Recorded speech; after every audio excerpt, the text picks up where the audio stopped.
Welcome. Sangeeta Bhalsingh या माझ्या YouTube चॅनलवर तुम्हा सर्वांचे हार्दिक स्वागत. आपण इयत्ता 12वी बोर्ड परीक्षेची प्रश्नपत्रिका सोडवत आहोत. विषय आहे जिओग्राफी म्हणजे भूगोल.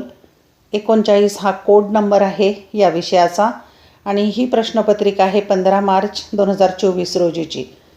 इथे दिनांक दिलेली आहे 15 मार्च 2024. सीट नंबर टाकण्यासाठी तुम्हाला इथे जागा दिलेली असते.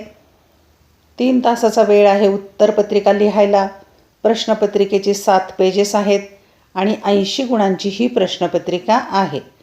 भूगोल हा विषय इयत्ता 12वी कला आणि विज्ञान या दोनही शाखांना आहे.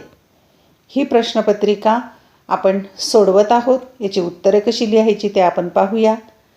2021, 22, 23 आणि 24 या चारही वर्षातल्या 12वी बोर्डच्या प्रश्नपत्रिका मी उत्तरासहित या चॅनलवर पोस्ट केलेल्या आहेत. त्या पाहायच्या असतील तर या चॅनलची प्लेलिस्ट पहा आणि सगळ्या प्रश्नपत्रिका उत्तरपत्रिका जर पाहिल्या तर तुम्हाला येणारी जी बोर्ड परीक्षा आहे त्याचा पेपर अतिशय सोपा जाईल. चला आपण पाहूया. सूचना काय दिलेल्या आहेत प्रश्नपत्रिकेत त्या वाचून फॉलो करायच्या. 1. सर्व प्रश्न सोडविणे आवश्यक आहे. 2. प्रश्नांची उत्तरे लिहिताना आवश्यक तेथे आकृत्या किंवा आलेख काढावे. 3. रंगीत पेन्सिलचा वापर करण्यास परवानगी आहे. 4. नकाशा स्टेन्सिलचा वापर करण्यास परवानगी आहे. 5. उजवीकडील अंक पूर्ण गुण दर्शवतात. आणि 6. नकाशा पुरवणी मूळ उत्तरपत्रिकेत जोडावी.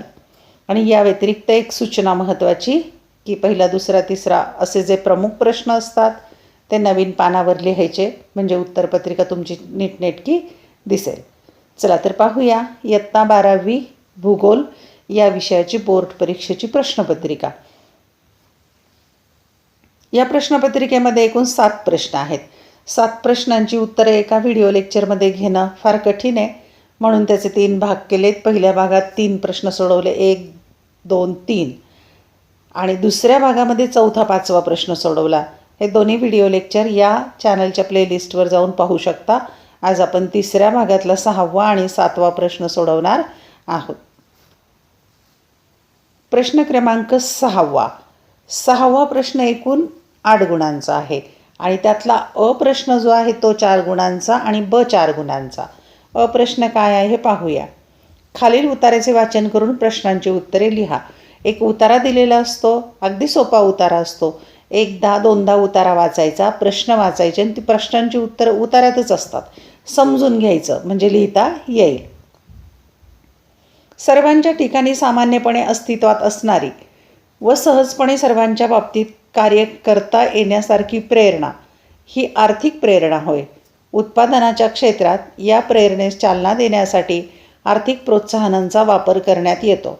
श्रमिक आणि भांडवलदार यांनी अधिक उत्साहाने काम करावे आणि उत्पादन वाढ व्हावी या उद्देशाने ही प्रोत्साहने दिली जातात.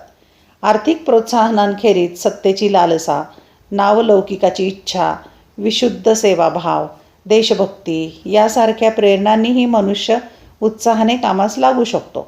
किंबहुना प्रत्येकाच्या कार्य करण्याच्या वृत्तीमध्ये अशा सर्व प्रेरणांची कमी अधिक सरमिसळ असते. असे असले तरी आर्थिक प्रेरणा ही महत्त्वाची प्रेरणा होय. आर्थिक प्रोत्साहनाचे विविध प्रकार असू शकतात. नियुक्त काम ठरलेल्या वेळेपेक्षा आधी पूर्ण केले तर त्यासाठी विशेष मोबदला किंवा बोनस देण्यात येतो. त्याचा तपशील त्या त्या कामाच्या संदर्भात कामाच्या स्वरूपाप्रमाणे ठरविता येतो. उत्पादनाचा दर्जा कायम राखून किमान अपेक्षित उत्पादनापेक्षा अधिक उत्पादन करून दाखवले तर त्या अधिक उत्पादनासाठी नेहमीच्या मोबदल्याहून अधिक असा विशेष दराने मोबदला दिला जातो. ज्यावेळी मजुरांमध्ये असंतोष निर्माण न होऊ देता उत्पादन वाढीसाठी निकराने प्रयत्न करायचा असतो त्यावेळी या विशेष मोबदल्याच्या अपेक्षाने मजूर उत्साहाने कार्य करू शकतात. चांगल्या कामाला उत्तेजन दिली जाणारी बढती देखील सामान्यपणे वापरले जाणारे एक आर्थिक प्रोत्साहनच आहे. आता या उतार्यावर काय प्रश्न विचारले ते आपण पाहूया. क्रमांक 1. आर्थिक प्रेरणा म्हणजे काय? 2. भांडवलदाराचा उत्पादन वाढीसाठी कोणता उद्देश असतो? 3. विशेष मोबदला किंवा बोनस का देण्यात येतो? आणि 4. द्वितीयक आर्थिक क्रियेतील कुशल आणि अकुशल कामगारात तुलना करा. प्रश्नांची उत्तरे पाहूया. क्रमांक 1. आर्थिक प्रेरणा म्हणजे काय? उत्तर सर्वांच्या ठिकाणी सामान्यपणे अस्तित्वात असणारी व सहजपणे सर्वांच्या बाबतीत कार्य करता येण्यासारखी प्रेरणा ही आर्थिक प्रेरणा होय. दुसरा प्रश्न, भांडवलदारांचा उत्पादन वाढीसाठी कोणता उद्देश असतो? उत्तर श्रमिक आणि भांडवलदार यांनी अधिक उत्साहाने काम करावे आणि उत्पादन वाढ व्हावी हा उद्देश असतो. प्रश्न तिसरा, विशेष मोबदला किंवा बोनस का देण्यात येतो? उत्तर नियुक्त काम ठरलेल्या वेळेपेक्षा आधी पूर्ण केले तर त्यासाठी विशेष मोबदला बोनस देण्यात येतो. चौथा प्रश्न, द्वितीयक आर्थिक क्रियेतील कुशल व अकुशल कामगारांची तुलना करा. उत्तर कुशल आणि अकुशल कामगार यांच्यातील महत्त्वाचा फरक म्हणजे त्यांच्या संबंधित नोकऱ्या करण्यासाठी आवश्यक असलेले विशेष ज्ञान आणि प्रशिक्षण. कुशल मजुरांनी विशिष्ट तांत्रिक कौशल्य आणि प्रमाणपत्रे, औपचारिक शिक्षण, शिकाऊ उमेदवारी किंवा नोकरी ऑन द जॉब प्रशिक्षणाद्वारे प्राप्त केली आहेत.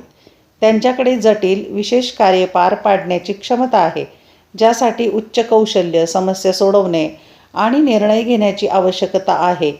कुशल मजुराच्या उदाहरणामध्ये इलेक्ट्रिशियन, प्लंबर, मशिनिस्ट, सुतार आणि संगणक प्रोग्रामर यांचा समावेश होतो. या उलट अकुशल मजूर अशी कामे करतात ज्यांना सामान्यतः प्रगत प्रशिक्षण किंवा विशेष कौशल्याची आवश्यकता नसते.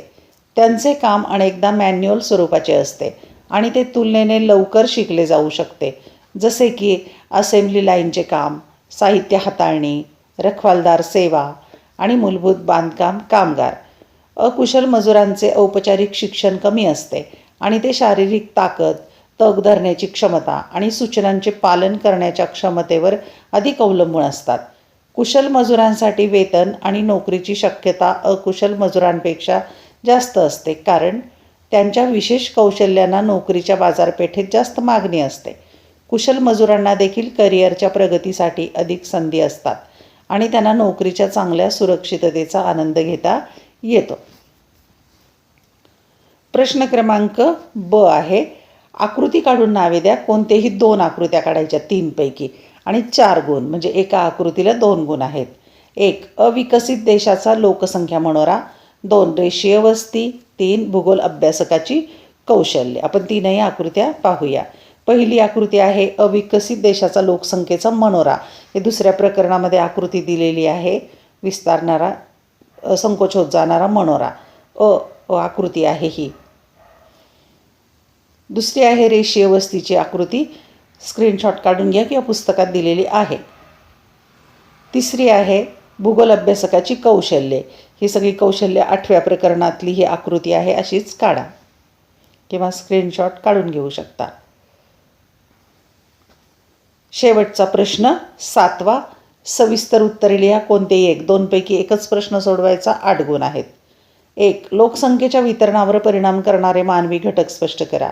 2 सखोल उदरनिर्वाहक शेतीबद्दल सविस्तर माहिती लिहा. आपण दोन्ही प्रश्नांची उत्तरे पाहूया. प्रश्न पहिला, लोकसंख्येच्या वितरणावर परिणाम करणारे मानवी घटक कोणते? उत्तर 1 शेती. आधुनिक तंत्रज्ञान, शास्त्रीय पद्धतीचा वापर यामुळे शेती उत्पादनात वाढ होते. त्याचबरोबर शेतीचे प्रकार, पीक पद्धत, लागवड पद्धत, वैशिष्ट्यपूर्ण पीक पद्धत या शेतीतील वैशिष्ट्यांमुळे लोकसंख्या वितरणावर परिणाम होऊन लोकसंख्या वाढते. उदाहरणार्थ चीन, भारत या आशिया खंडातील देशात वैशिष्ट्यपूर्ण शेतीत भात पिकाचे उत्पादन जास्त असून तेथे लोकसंख्या जास्त आढळते. 2 खाणकाम. चांगल्या प्रतीच्या खनिजांची उपलब्धता असलेल्या क्षेत्रात अनेक उद्योग केंद्रित होतात. त्यामुळे तेथे अनेक प्रकारच्या रोजगारांची निर्मिती होत असते. उद्योगांना आवश्यक असणारे कुशल, अकुशल कामगारांच्या वस्त्या या प्रदेशात असल्यामुळे हे प्रदेश दाट लोकसंख्येचे बनतात. उदाहरणार्थ भारतातील छोटा नागपूरचे पठार. काही खनिजांचे मूल्य जास्त असून विषम नैसर्गिक परिस्थिती असतानाही खनिजांचे उत्पादन घेतले जाते.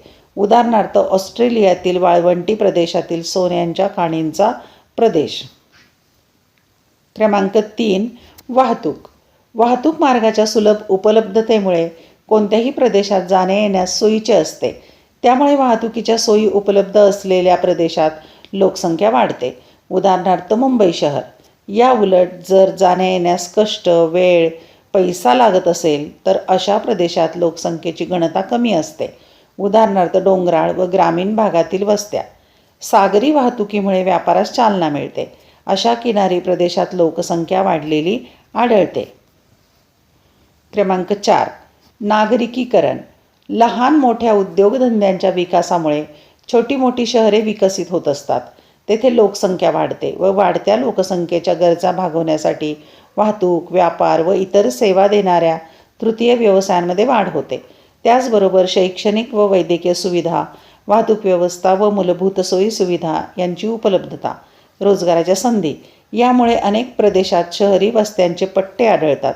उदाहरणार्थ पिंपरी चिंचवड, पुण्यातलं ठिकाण आहे ते. क्रमांक 5. राजकीय घटक व शासकीय धोरणे. शासनाच्या धोरणामुळे एखाद्या प्रदेशात लोकसंख्येचे केंद्रीकरण अथवा विकेंद्रीकरण होऊ शकते.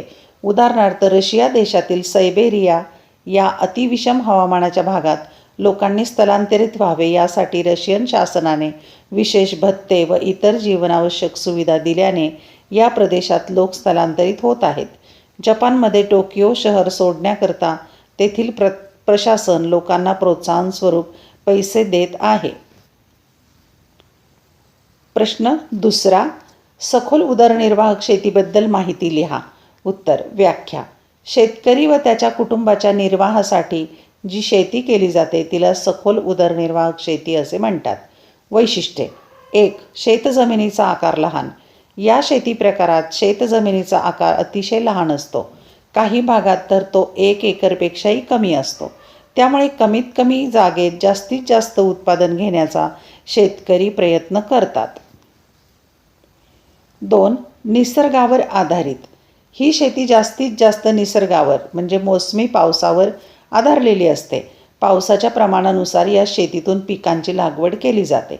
3. अन्नधान्य पिकांचे उत्पादन. या शेतीतून मुख्यत्वे धान्य पिकांचे उत्पादन घेतले जाते. जास्त पावसाच्या प्रदेशात तांदळाचे उत्पादन घेतले जाते. उदाहरणार्थ भारतीय किनारपट्टीचा प्रदेश. कमी पावसाच्या प्रदेशात ज्वारी, बाजरी इत्यादी पिकांची लागवड केली जाते. उदाहरणार्थ दख्खनचे पठार. क्रमांक 4. मानवी श्रम व जनावरांचा मशागतीसाठी वापर. या शेती प्रकारात लोकसंख्या दाट आढळते. त्यामुळे मजूर पुरवठा मुबलक असतो. तसेच शेतीच्या मशागतीसाठी जनावरांचा व मनुष्यबळाचा वापर केला जातो. उदाहरणार्थ बैल, रेडे. 5. पारंपरिक पद्धत. ही शेती पारंपरिक पद्धतीने केली जाते. जमिनीचा आकार लहान असल्यामुळे यंत्राचा वापर करता येत नाही. क्रमांक 6. आशियाई देश. भारत, पाकिस्तान, म्यानमार, बांगलादेश, श्रीलंका, चीन, जपान या आशियाई देशांमध्ये जास्तीत जास्त ही शेती केली जाते. 7. दर हेक्टरी उत्पादन जास्त पण दरडोई उत्पादन कमी. या शेती प्रकारात दर हेक्टरी शेतीचे उत्पादन जास्त असते पण दरडोई उत्पादन कमी असते. 8. आंतरपीक व पिकांची अदलाबदल. या शेती प्रकारात एकाच वेळी उपलब्धतेनुसार अनेक उत्पादने घेण्याचा प्रयत्न केला जातो. तसेच पिकांची अदलाबदल केली जाते. एकच पीक या प्रकारात घेतले जात नाही. 9. प्रमुख पिके. तांदूळ हे सर्वात महत्त्वाचे पीक या शेती प्रकारात घेतले जाते. याशिवाय गहू, सोयाबीन, ज्वारी, बाजरी, विविध प्रकारची कडधान्य यांचे उत्पादन या प्रकारात घेतले जाते. 10. उदरनिर्वाह हाच उद्देश. या शेती प्रकाराचा प्रमुख उद्देश उदरनिर्वाह हाच आहे. जर कुटुंबाची गरज भागवून उत्पादन शिल्लक राहिले तरच ते उत्पादन स्थानिक बाजारपेठेत विकले जाते. उदाहरणार्थ भारत. अशा प्रकारे आपण इयत्ता 12वी कला आणि विज्ञान शाखेची भूगोलाची 12वी बोर्डची प्रश्नपत्रिका सोडवलेली आहे. धन्यवाद. व्हिडिओ लेक्चर आवडल्यास चॅनल सबस्क्राईब करा, बेल आयकॉन प्रेस करा म्हणजे मी नवीन व्हिडिओ पोस्ट केल्याचं नोटिफिकेशन तुम्हाला मिळेल. आवडलेले व्हिडिओ लाईक, कमेंट, शेअर जरूर करा. अभ्यासासाठी शुभेच्छा.